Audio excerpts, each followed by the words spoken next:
del equilibrio ácido-base. Es un tema muy importante que ya después van a ver que se sigue viendo constantemente, a pesar de que ahorita lo vean en fisio, van a seguirlo viendo, entonces es muy importante que pongan atención. Entonces, pues los dejo con el doc.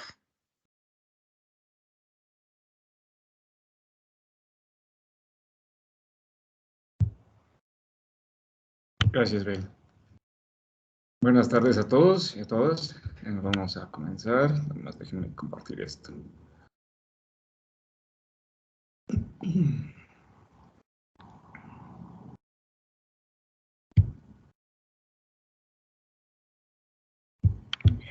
¿Sí se ve aquí la presentación? Sí, súper bien.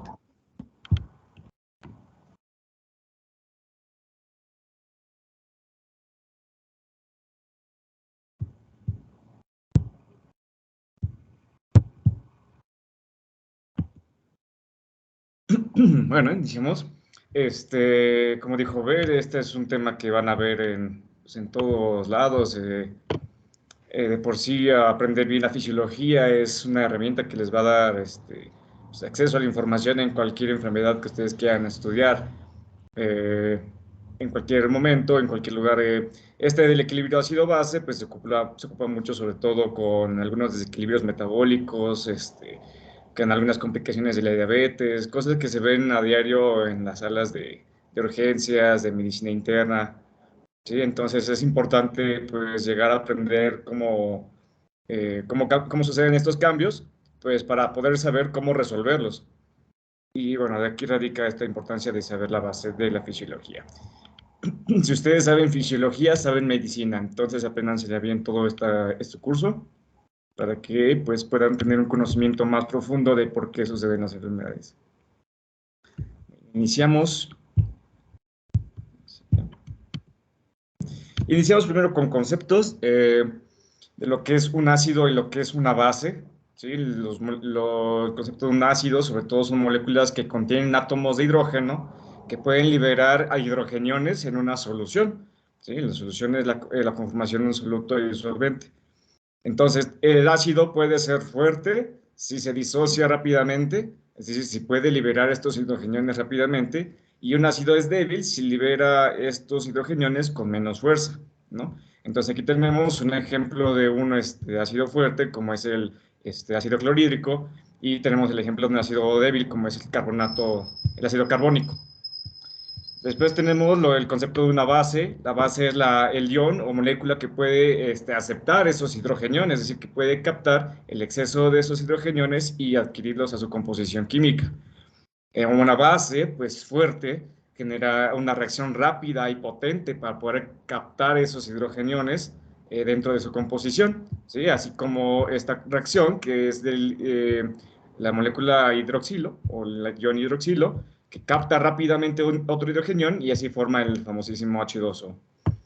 Después tenemos una base débil, que es exactamente lo contrario, es decir, reacciona menos rápido y es menos potente para poder captar. Necesita de una reacción enzimática para que pueda captar esos hidrogeniones. Así es como se podría llegar a captar el bicarbonato. ¿Sí? Eh, pues estas facilidades que se les da de captar los hidrogeniones con una enzima, puesto que la reacción química puede llegar a pasar, pero va a tardar mucho tiempo.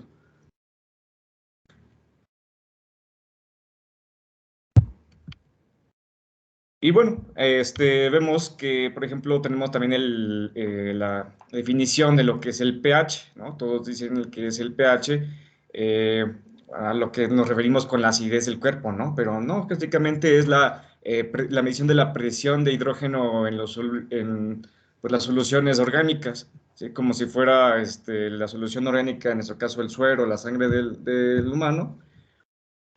Normalmente, pues producimos 40 nanoequivalentes de hidrogeniones durante todo el día, durante todo nuestro día. Y el pH está relacionado con la concentración de estos hidrogeniones, ¿no? La presión que se ejerce dentro de la sangre.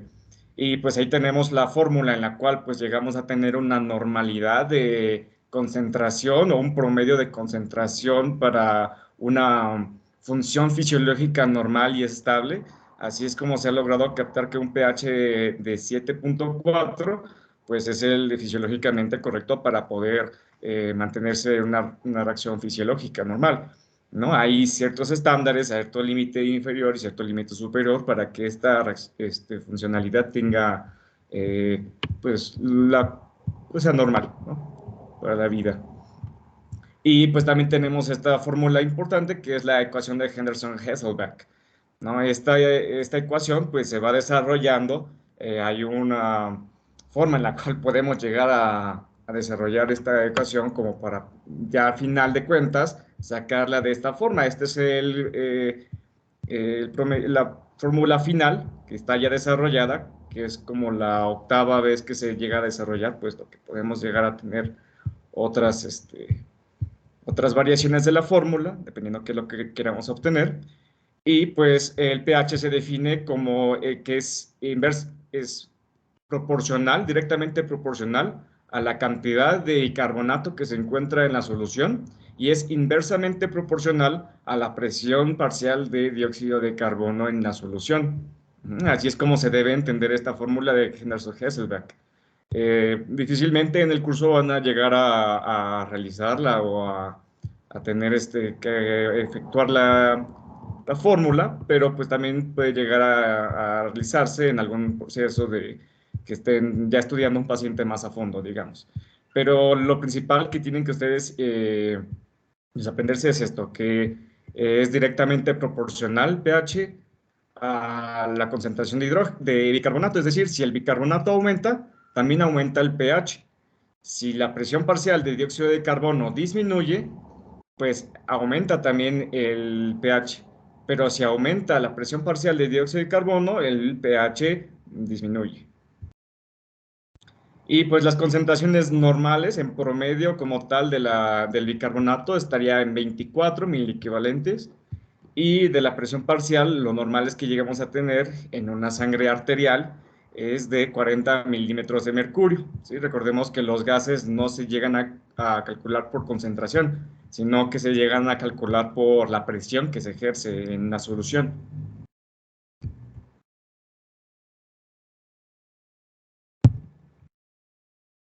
La importancia es esta. Este sistema es tan eficaz, tan rápido, tan respondedor. Hay demasiadas bombas, hay demasiados cotransportadores trabajando todo el día, todo el tiempo, que se producen al día 80 mil equivalentes de hidrogeniones, pero en la concentración en los líquidos corporales de 0.00004 mil equivalentes, es decir, se están produciendo muchísimos hidrogeniones, pero se mantiene en una concentración tan mínima todo el tiempo, o se debe mantener de esa forma. Por eso es que pues tenemos los amortiguadores de los pulmones, los riñones, y van a ver estos procesos celulares que son importantes para poder mantener este equilibrio. ¿Vale? Entonces, estos procesos amortiguadores se llevan a cabo por órganos especializados que pues ya principalmente tienen una enzima que les ayuda a mantener este equilibrio, ¿no? La enzima aquí, la enzima estrella es la anidrasa carbónica. Esta es una convertidora de la reacción, un catalizador de las reacciones químicas que nos van a ayudar a mantener este equilibrio, sea hacia lo básico o hacia lo ácido, dependiendo de qué es lo que necesite el cuerpo para funcionar. Tenemos los riñones y el aparato respiratorio como principales responsables de este mecanismo, pero pues no son los únicos órganos que pueden llegar a generar esta ayuda, este equilibrio. Y pues como principal, los riñones, dentro de estos tenemos varios mecanismos, ¿no? Como por ejemplo la secreción directa de los iones hidrógeno, en el cual pues ya hay cotransportadores específicos para poderlos eliminar hacia la luz o secretar hacia la luz. Muchas veces, por ejemplo, en el túbulo proximal, pues llegamos a tener mucha reabsorción de estos, pero pues ya llegando a porciones distales o al conducto túbulo colector, pues podemos llegar a tener una secreción aumentada también de estos, sobre todo por unas células especializadas como son las células intercaladas. ¿sí? Han escuchado de las células principales, que es donde actúa la aldosterona para poder pues secretar, absorber sodio y secretar potasio, ¿no? Entonces, esta aldosterona también tiene pues la función de poder estimular a las células intercaladas, que son las que tienen estos cotransportadores específicos para poder secretar iones hidrógeno.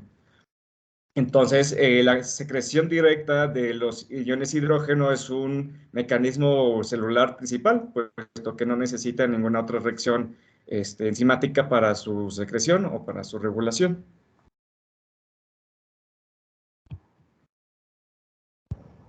Entonces también tenemos el sistema amortiguador del bicarbonato.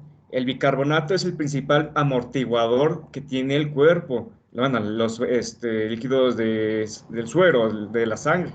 Sí, es el principal amortiguador, puesto que tiene una reacción pues, fisiológica para poder convertir tanto el dióxido de carbono y el agua en bicarbonato y así poder secretar estos iones hidrógeno. Entonces vemos aquí que mucho de este bicarbonato llega a reabsorberse en los túbulos contorneados proximales y pues también llega a tener su regulación de bueno, de absorción, ¿no?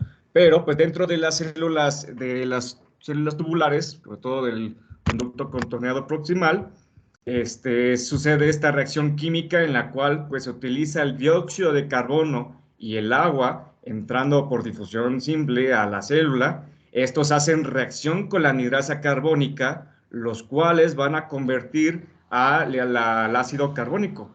Este ácido carbónico va a volver a sufrir una transformación por la anhidrasa carbónica, en el cual pues se va a descomponer o se va a transformar en lo que es el bicarbonato puro y los iones hidrógeno. Este bicarbonato se va a reabsorber hacia el suero y los iones hidrógeno van a poder secretarse hacia la luz tubular y estos se van a excretar por la orina, ¿sí? Entonces, de aquí radica este mecanismo amortiguador del bicarbonato, que es el principal que mantiene un equilibrio básico en la sangre. También tenemos ciertos amortiguadores, por ejemplo, de creación nueva de bicarbonato. Estos, pues, que se utilizan en otros compuestos, como puede ser el amonio, que se transforma en amoníaco. Perdón, el amoníaco que se transforma en amonio. El amoníaco, pues, viene de una transformación, es un gas noble que viene de la transformación o de la descomposición de la glutamina. Entonces, esto puede pasar directamente a la luz, bueno, a intracelular, la cual lo va a descomponer otra vez la anhidrasa carbónica y van a poder transformar nuevamente,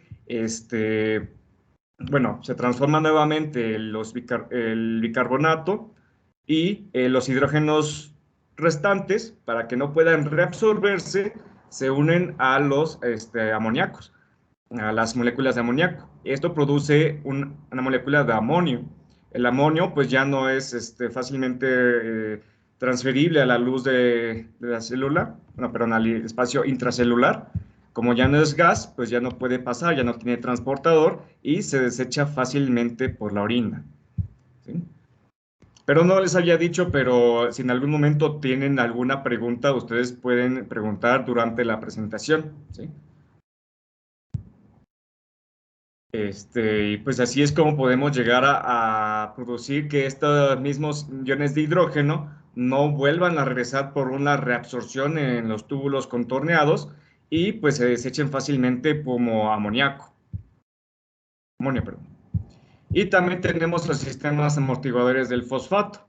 Pues también llegan a estar en grandes cantidades los iones fosfato, sobre todo como ácidos. Pues otra vez, nuevamente, sucede la descomposición del dióxido de carbono y el agua, la unión, después ácido carbónico, se separa nuevamente en bicarbonato y en iones hidrógeno, y los iones hidrógenos restantes se unen al ácido fosfórico. El ácido fosfórico, pues también se mantiene en desecho constantemente, sobre todo cuando están unidos a esta sal, ¿no? Que ya tiene sodio, y estos nuevamente pues lo captan para que no puedan volver a ser transferidos a la luz, no, perdón, al espacio intracelular. ¿Sí? Entonces son dos sistemas de amortiguadores añadidos al sistema de amortiguación del bicarbonato.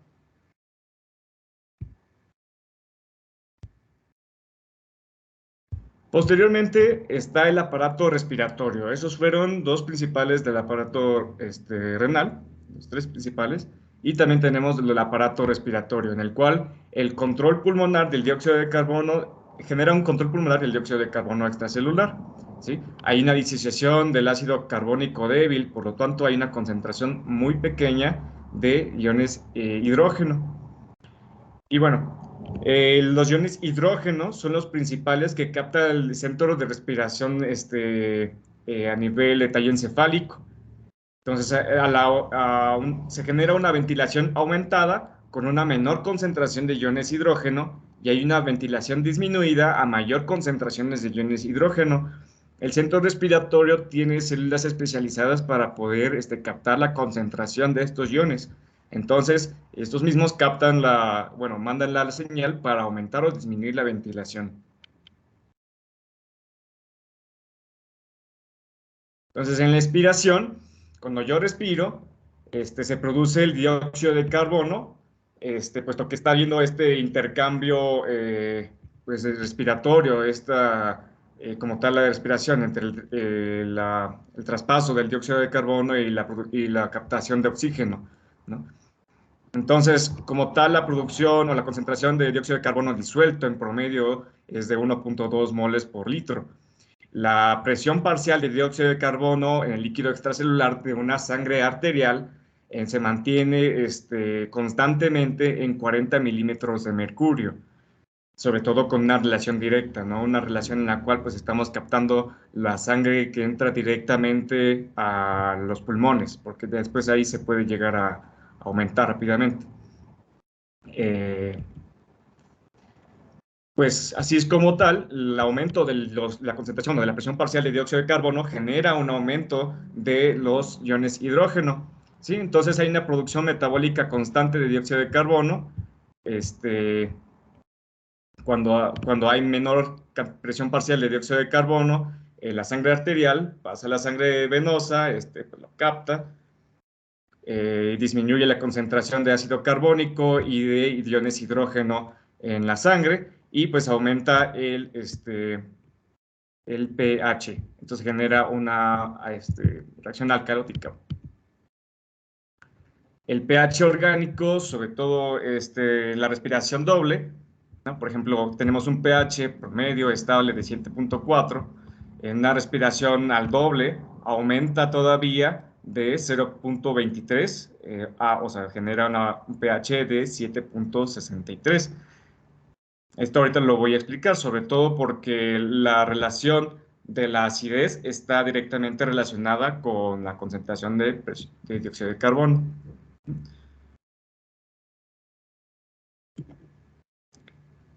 Entonces decimos que la disminución de una cuarta parte de la presión parcial de dióxido de carbono reduce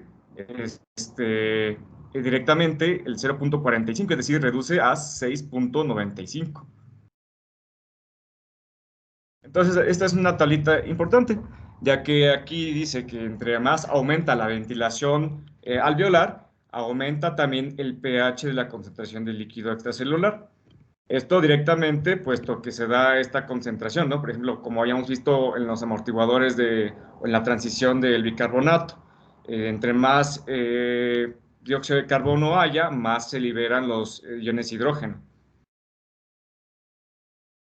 Entonces, así tenemos, si nosotros llegamos a respirar menos, pues el pH disminuye, ya que se concentra mayor cantidad o mayor presión de dióxido de carbono, hay menos este intercambio por el oxígeno y dióxido de carbono, se mantiene en los líquidos extracelulares y disminuye el pH, lo hace más ácido por mayor concentración de hidrógeno. Cuando hay una respiración aumentada o una mayor ventilación, pues este pH aumenta, puesto que hay mayor intercambio de oxígeno por dióxido de carbono, no hay este espacio para poder transformarse a hidrógeno y es así como se aumenta el pH. Entonces, un aumento en la concentración de hidrógenos. ¿Esto qué puede pasar? Esto por una estimulación de la ventilación alveolar. También pues puede llegar a disminuir el oxígeno, pero pues siempre disminuye más el dióxido de carbono. Esto lo podemos pasar en esta tablita, ¿no? Por ejemplo, si nosotros vemos la tabla, hay una ventilación alveolar, está aumentada y el pH está aumentando. Pues, esto se traduce en una disminución o un aumento. Por ejemplo, si nosotros respiramos menos, tenemos mayor cantidad de dióxido de carbono, mayor cantidad de hidrogeniones. Esto se traduce como una mayor concentración de hidrogeniones en la sangre que van a estimular el centro ventilatorio principal. Esto genera pues una estimulación de la ventilación alveolar y una disminución de la presión parcial de dióxido de carbono, ¿sí? El caso contrario, si hay una disminución de la concentración de hidrogeniones, pues se capta esto en el centro ventilatorio, lo cual genera una disminución de la ventilación, es decir, respiramos menos para poder aumentar la presión parcial de dióxido de carbono. Esto pues es un sistema de retroalimentación, un sistema de retroalimentación negativo.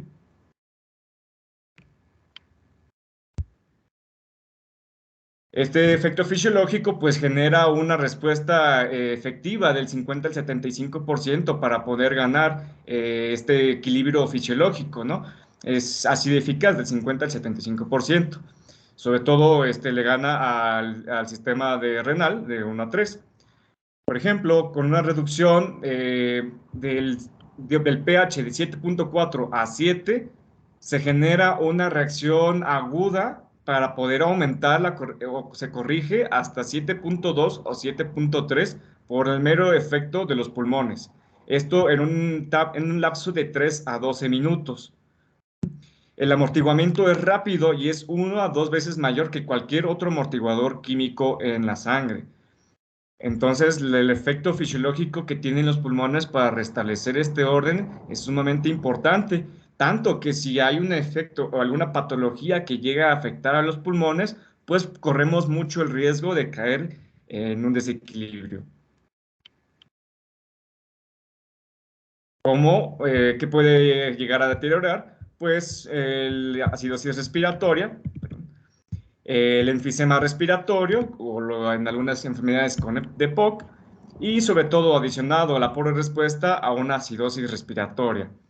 Es decir, si llegamos a tener un deterioro pulmonar y esto nos genera una acidosis respiratoria, pues los riñones van a tardar más tiempo en responder a esta acidosis, generando pues el amortiguador pues los demás amortiguadores que ya les expliqué, sobre todo el bicarbonato, ¿no? Entonces tardan más tiempo, es más crónico esta respuesta de los riñones y pues el deterioro pulmonar no va a ayudar mucho a restablecer el orden. Hay varias causas clínicas de los trastornos básicos, sobre todo, ¿no? Una acidosis, sea que se liberen algunos cuerpos cetónicos, la afección del centro respiratorio directamente, si hay hubo algún traumatismo, algo que llegó a afectar al centro respiratorio, pues podemos llegar a tener trastornos básicos. Afección directa que no permite eliminar el dióxido de carbono, ¿no? Algunos procesos pulmonares también que llegan a afectar, algunos procesos restrictivos, o también la obstrucción de las vías respiratorias, como el enfisema, la neumonía, la reducción de la superficie alveolar, ¿sí? Caso contrario, pues el amortiguador químico de los líquido extracelular de los riñones, pues en la alcalosis, sobre todo una psiconeurosis, puede ser una de los principales que nos lleguen a generar una alcalosis, ¿no? Sobre todo cuando hay hiperventilación de algún paciente que está en estado pues tomó alguna droga que llegó a aumentar esa respiración o incluso tiene algún proceso psicológico que lo llegue a una respiración excesiva.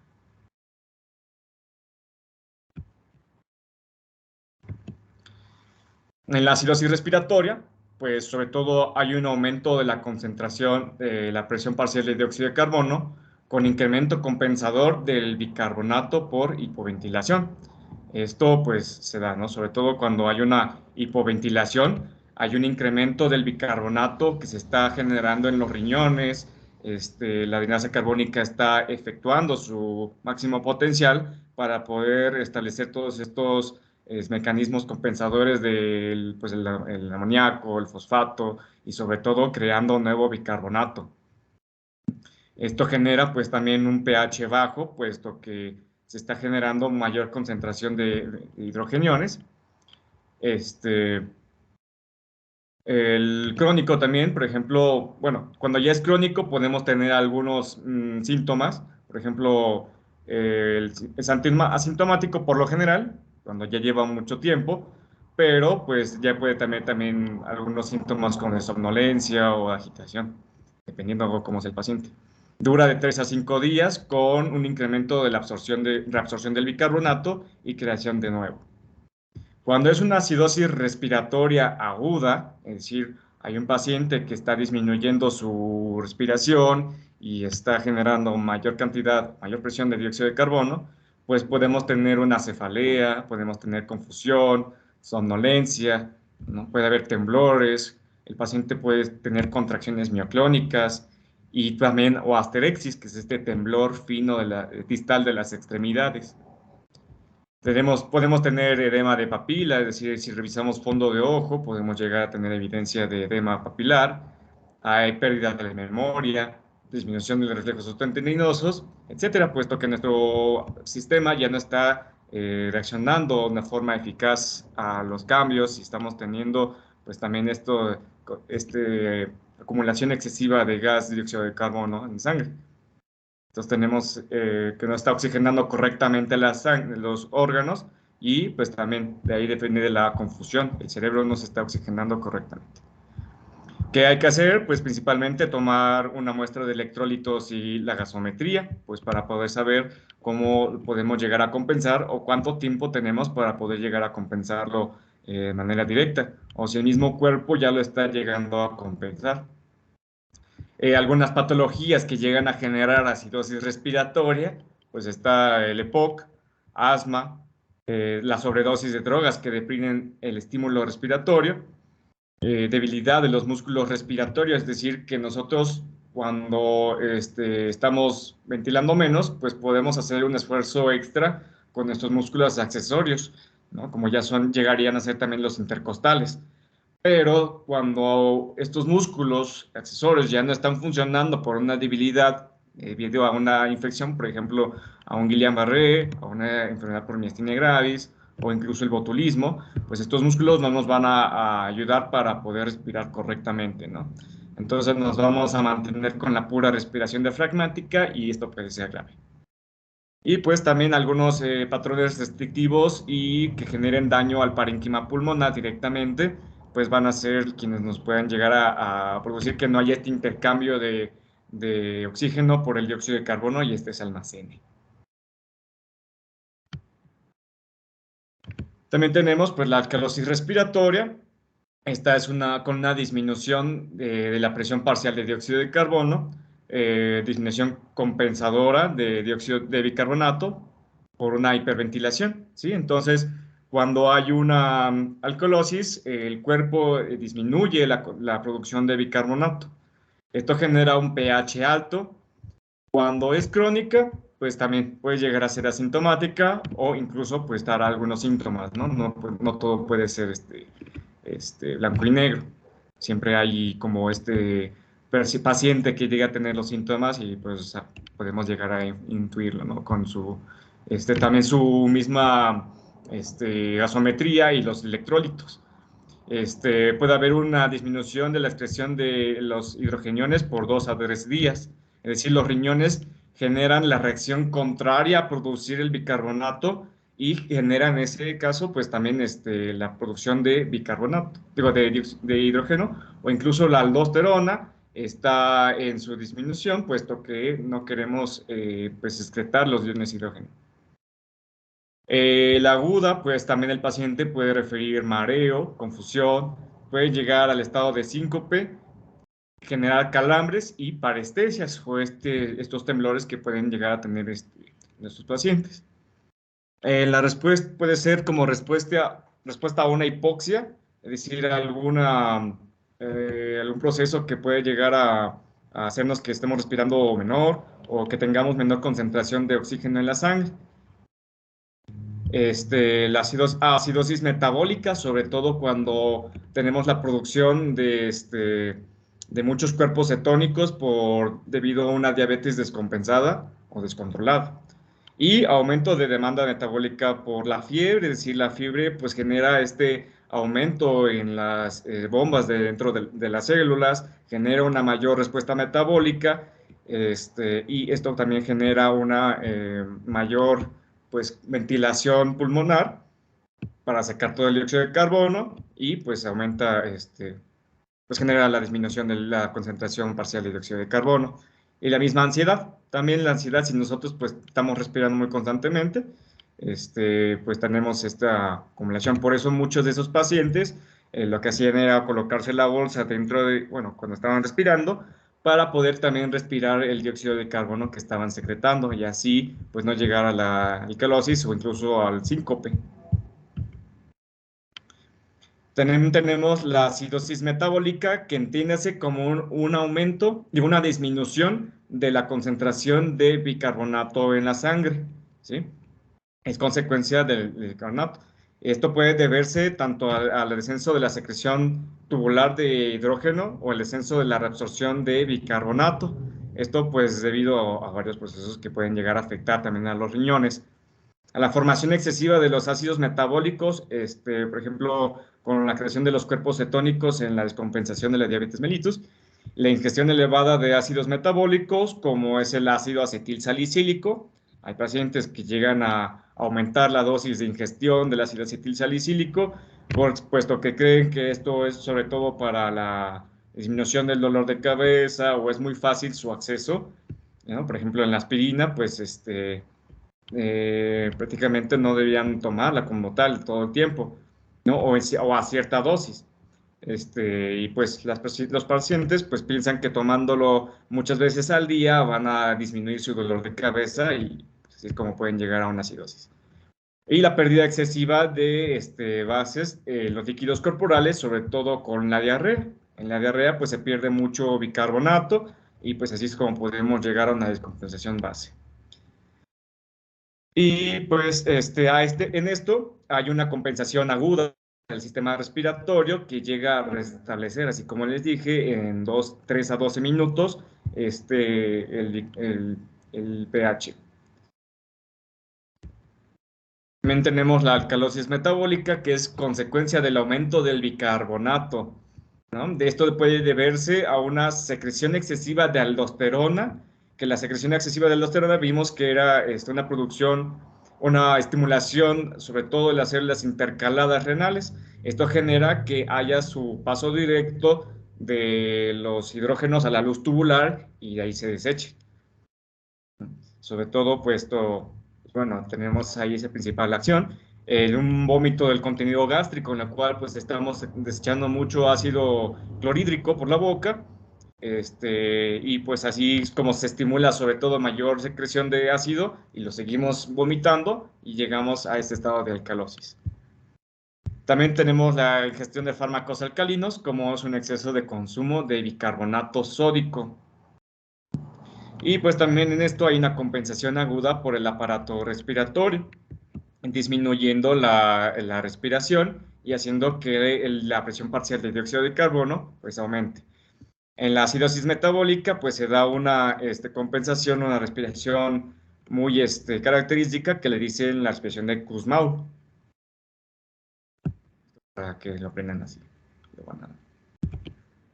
Y sobre todo aquí vemos esta tablita que es muy importante para poder llegar a aprenderse todo este proceso de compensación-descompensación, ¿no? Vemos que lo normal es un pH de 7.4, tiene un límite de 7.35 a 7.45, en un promedio de 7.4, con una concentración normal de 40 mil equivalentes por litro de iones de hidrógeno y pues con una presión parcial en sangre arterial de 40 milímetros de mercurio y de 24 miliequivalentes de bicarbonato.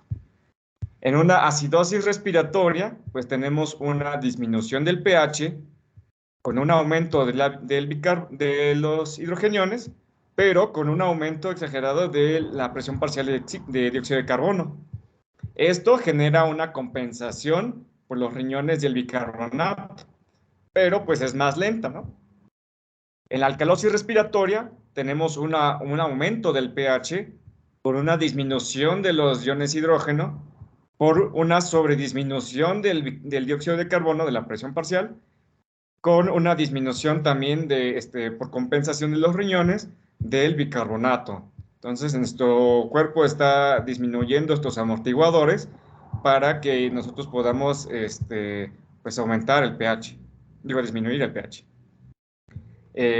La acidosis metabólica se da con una disminución del pH, un aumento de la concentración de iones hidrógeno, una disminución compensatoria de la presión parcial de dióxido de carbono por una sobredisminución del bicarbonato o con un aumento de los ácidos de la sangre. Esto, pues, claro, entiéndase siempre acidosis metabólica principalmente con el bicarbonato. Cuando es metabólico es bicarbonato, cuando es respiratorio es dióxido de carbono. Así como la acidosis alcalosis metabólica, cuando hay un aumento de la presión del pH, con una disminución de los iones hidrógeno, aumento compensatorio de la presión del dióxido de carbono por los pulmones, por una sobreproducción de bicarbonato. ¿Vale?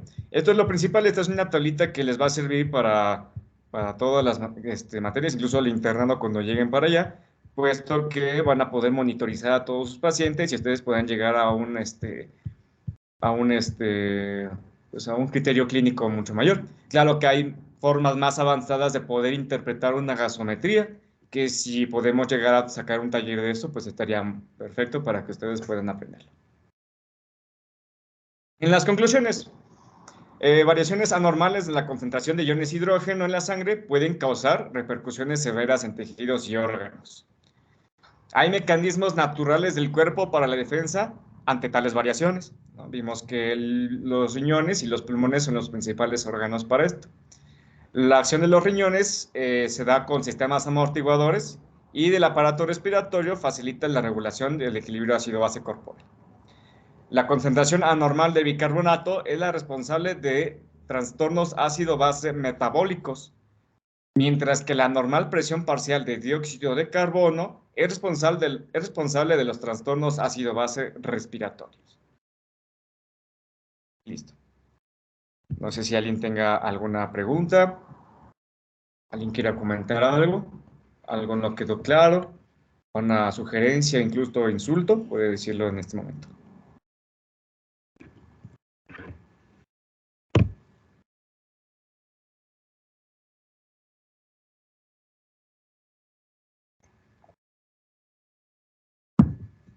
¿No?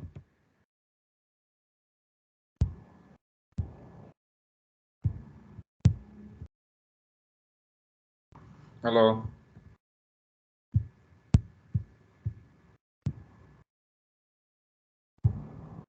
Pues creo que no hay preguntas. Ya están listos para su examen, entonces. Perfectamente. Entonces, no hay ninguna pregunta.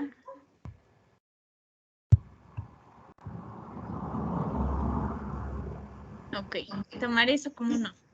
Probablemente no. Ok, entonces, pues muchas gracias, Doc, por estar con nosotros el día de hoy. Y les recuerdo que vamos a seguir el día de mañana con nuestras asesorías. Ahorita les digo qué tema.